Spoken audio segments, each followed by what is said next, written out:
This whole controversy could have been avoided by paying attention in high school English. So if you're not aware of this whole situation, or if you're kind of aware of it, or if you're watching this in the distant future and everyone has forgotten it, here's what happened. The New York Public Theater, which does Shakespeare, musicals, plays, bunch of dope stuff, is doing or did a production of Julius Caesar, and they decided that because theater is literally like always about the time that it's presented in, they would put it in modern day, which is totally a normal convention, right? Shakespeare plays get adapted to be in present day literally all the time. It's kind of like a staple of doing Shakespeare now, because it's way less expensive and probably much more effective than doing period costumes and trying to keep everything as faithful as possible to, whenever he wrote it, which was in 15 blankety blank. It doesn't matter what the last two numbers of that year are, because it's 15, not 20 or even 19, aka way long ago. Shakespeare did not know about the current president of the United States. Had no intention of writing this play. It's not as if the election happened and William Shakespeare, being alive now, because he's like a Time Lord or something, was like, hey, you know what, I'll write a play where this dude Julius Caesar gets assassinated, but actually it's supposed to be like, the president. Pretty smart, right? By the way, when he wrote this, it was about Elizabethan England. I know it's Elizabethan England because I looked it up. I thought it was Victorian, although Victorian and Elizabethan mean basically the same thing to me, which is nothing. He wrote it in Elizabeth England because that in that time they were very concerned over the succession of the monarchy, and they were like, is a civil war gonna happen? We don't really know who's like running our whole country and everything, and it's real bad. And he wanted to reflect those values, and well, not those values, those views and all that anxiety in a play. So he was writing about his current day situation using a story that happened way long ago, 1,500 years ago, now 2,000 years ago ish. So it's always been sort of a parable. It's never supposed to be like, yep, and that's what happened to Julius Caesar. The end. It's not like you're not supposed to take it at face value like that. It's not just, oh, that was a nice story. I don't. Do people walk away from Julius Caesar being like, oh, that was a nice story? Actually, I'm sure they do. But anyway, so the Public Theater put on this production, and because that's what you do, they made it in modern day, and the protesters that are in that play are like the protesters now, were reflected with the signs they had, and then the governing force was presented with, in suits and stuff, and Caesar was in long red tie and a blue suit and yellow hair, like you do. And which I just keep coming back to. I don't know why it's such a big deal. Like, I know why it's such a big deal, but I really don't think it should be. Like, I'm kind of glad because, theater's getting attention. But it's also like, it's so, did you read the play?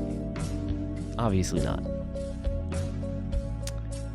Neither Shakespeare nor the Public Theater are advocating assassination. It's not what it's about.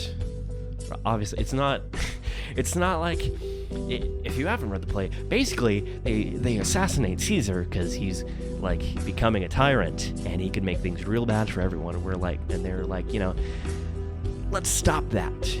And then they try to stop that, but then it goes real bad for them, and everything kind of falls apart.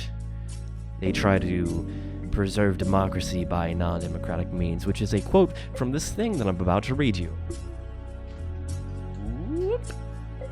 The Slate.com. Just gonna read you some stuff. So the director, Oscar Eustis, I'm gonna assume that's how you pronounce it, opened the show on last Monday with this statement that I'll read you. That's what we do here in the theater. We try to hold a mirror up to nature. It's what Shakespeare was doing, it's what we're doing. When we hold the mirror up to nature, often what we reveal are disturbing, upsetting, provoking things. Thank God, that's our job. Anybody who watches this play tonight, and I'm sorry there's going to be a couple of spoiler alerts here, but will know that neither Shakespeare nor the public theater could possibly advocate violence as a solution to political problems, and certainly not assassination. This play, on the contrary, warns about what happens when you try to preserve democracy by non-democratic means. And again, spoiler alert, it doesn't end up too good. This is me talking now.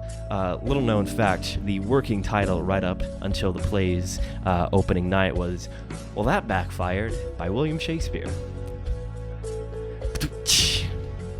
Thank you. I'll be here all week.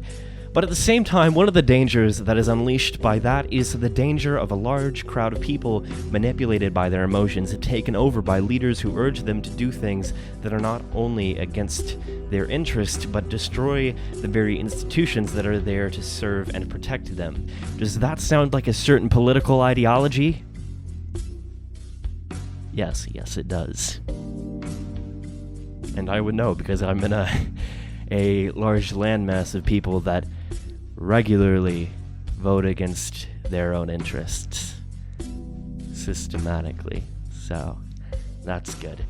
This warning is a warning that's in the show, and we're really happy to be playing that story for you tonight.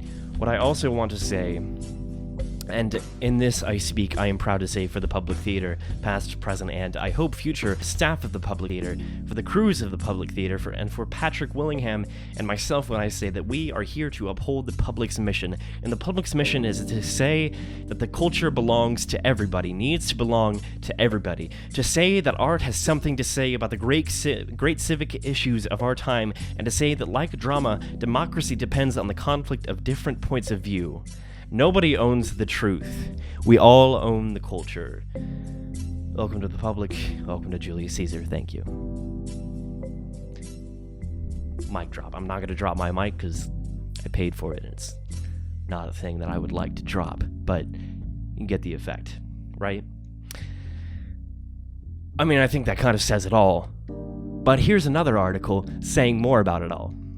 From The New Yorker. Basically, they describe how, the Trump thing is kind of played for laughs at the beginning because he's so ridiculous, but then it changes in tone dramatically when the actual assassination happens. Nobody's meant to be laughing at that, and that's made very clear. And then they get to this quote by one of its clones, if you know what I mean. "I wonder how much of this art is funded by taxpayers, and when does art become political speech that it does that change things?"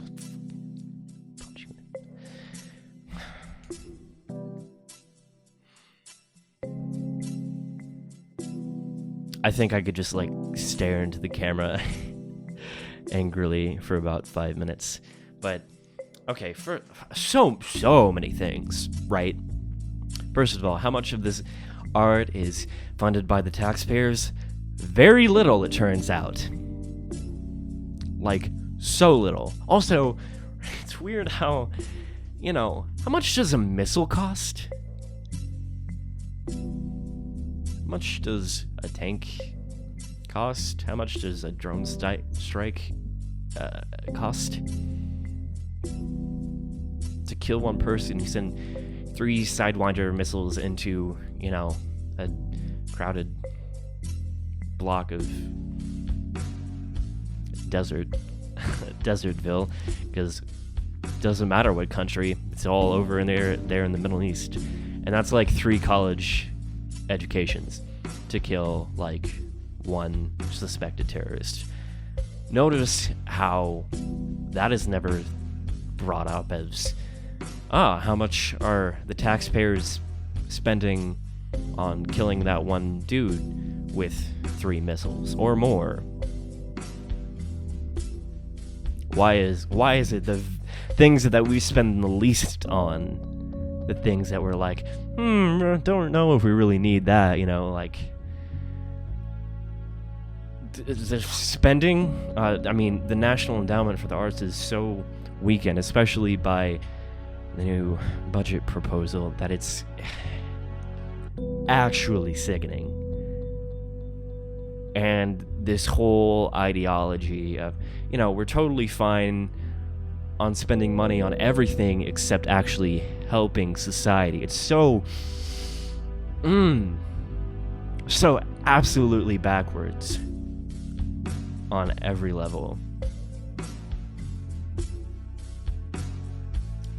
I cannot.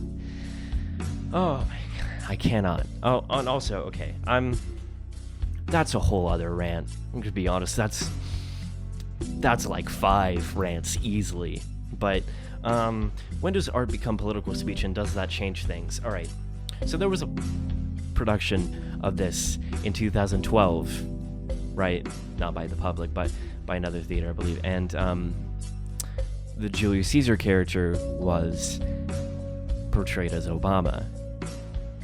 And of course you remember the controversy about that. Oh wait, there was none!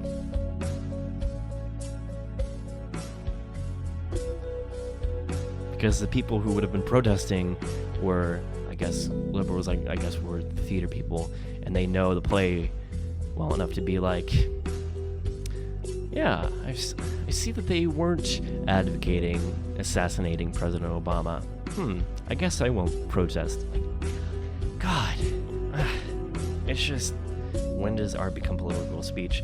Spoiler alert, it's always political speech. Everything is political, always. A lot of this is just me staring at the camera with an icy stare, and I apologize if that makes you uncomfortable. But I am heated. I am heated, and I'm just trying to keep it in. Let's get back to the New Yorker article, right? It hardly bears pointing out that art is not life, and that to give Julius Caesar a contemporary resonance does not amount to an endorsement of the assassination it depicts. Like, duh. Okay. Shakespeare's play does not celebrate the manner of Caesar's death, but rather warns against it. Like, duh. Oh, also, just random thought. Brutus, like, if these people had, like, read the play, and they know that, like, Brutus and Caesar are, like, pretty tight. So it's kind of like Brutus, who's the main character of the play, is kind of like Paul Ryan. If Paul Ryan cared about the Republic more than he did...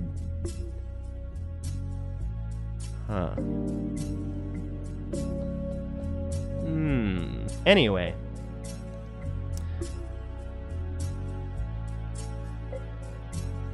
Oh, and another part of this controversy were that Delta Airlines and Bank of America pulled their corporate funding, which, theaters need to sustain and provide value to society. But they were like, well, we don't really want to dirty our hands with, deep conversations about, like, political issues. We would rather, just do light, fun, happy musicals, that don't have to do with politics, like Hair.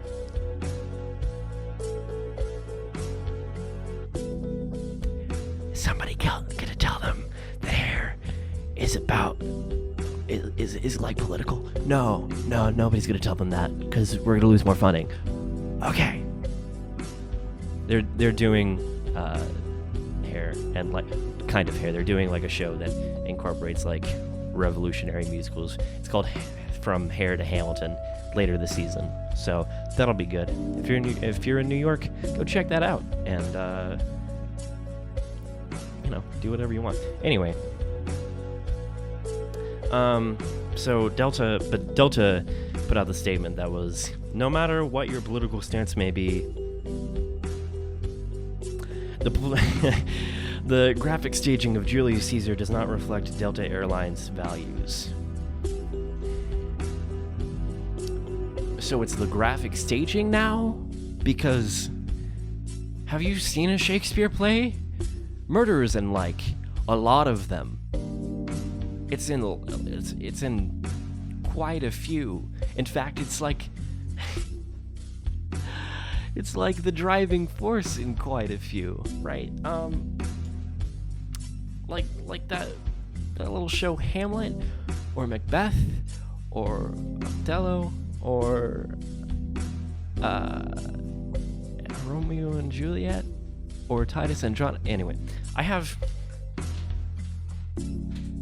literally, I brought this is what I usually prop my camera / phone up on when I record these. It's William Shakespeare collected plays, right? It's pretty big, but just going through here, like, all right, let's see, plays that probably involve graphic staging, or plays that involve, that are about political figures. I mean, royalty being political figures. The first part of King Henry VI, the second part of King Henry VI, the third part is King Henry VI.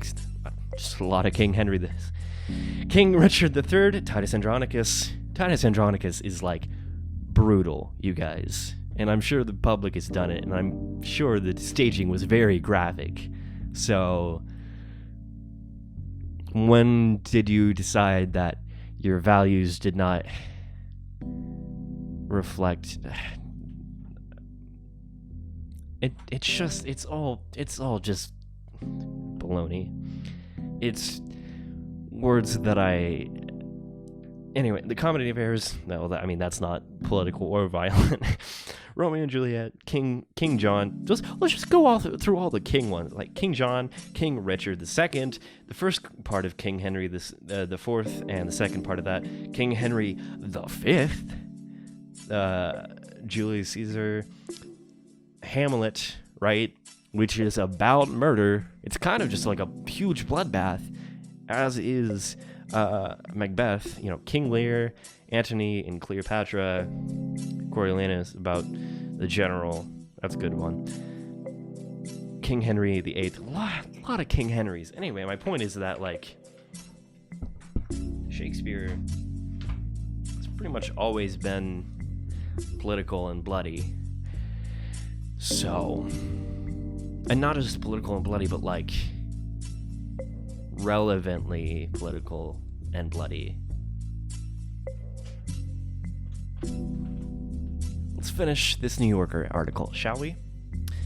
It's worth remembering that the theater's dependence on corporate sponsorship exists only because of the radical devaluation of the arts in contemporary American culture, a devaluation that was heartlessly reinforced in Trump's budget. He proposed eliminating the National Endowment for the Arts, which provides grants to arts organizations nationwide. The budget for the NEA is $148 million, so minuscule a percentage of the national budget that its elimination can only be read as symbolic.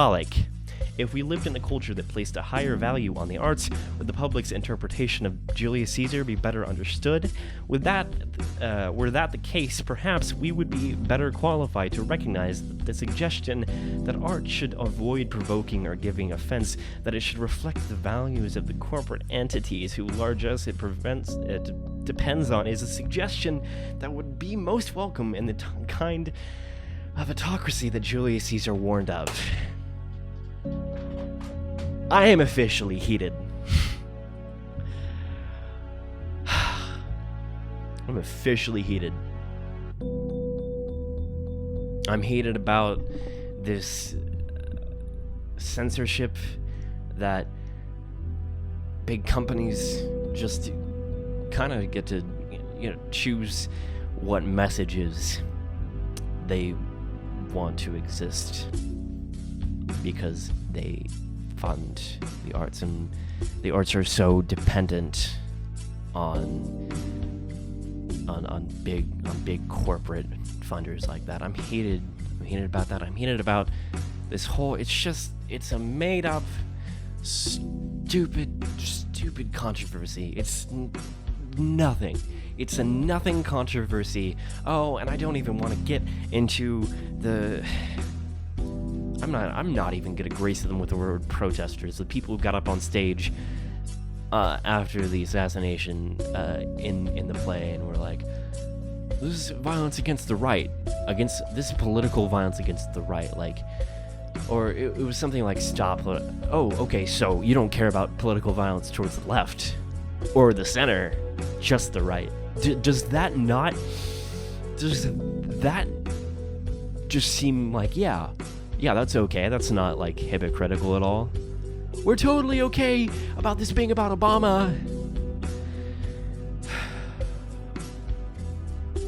I can't, man. So, and they don't care when the victim is oppressed, like marginalized people, the same people who are victimized over and over and over again. It only matters when, and it's not even saying, oh my...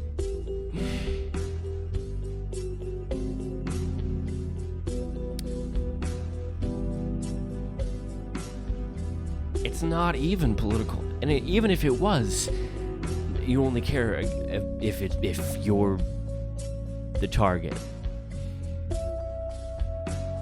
You care nothing. The double standard is so strong. It's bullshit. There it is. Right? This whole thing is bullshit. I was gonna avoid going there, but I can't. It's such utter bullshit, all of this. Sorry. Hashtag at YouTube, please don't fund this video. Don't defund this video. It's probably not gonna be advertiser friendly anyway, but oh my... Sorry, it's bullshit. It's bullshit. It's bullshit. I'm done. All right, that's gonna be it, because I can't do it anymore. And you know what? It closed. It's over. I want this whole thing to be done. It's so stupid. Anyway, let me know what you thought of my almost half-hour rant. Anyway, thanks for watching. Other crap that YouTubers say. Hit like and subscribe.